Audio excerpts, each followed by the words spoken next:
నిదానంగా.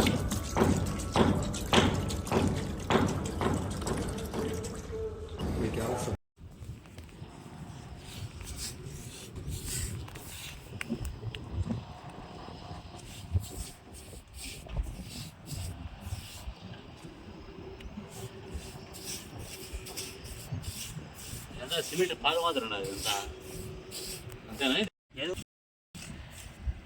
ఇది single coating కొట్టిండేది. ఇది ఇప్పుడు మీకు చూపించండి. అది ఇక్కడ వచ్చేసి ఏం కొట్టలేదు, ఇంకా కోటింగ్ కొట్టలేదు.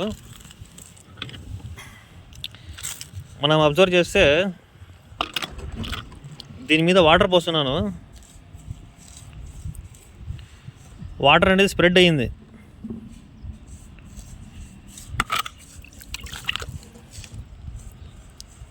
వాటర్ అనేది మొత్తం స్ప్రెడ్ అవుతుంది.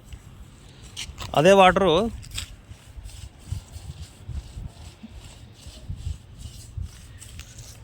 ఎక్కడ వేస్తే అక్కడే నిలబడిపోయింది.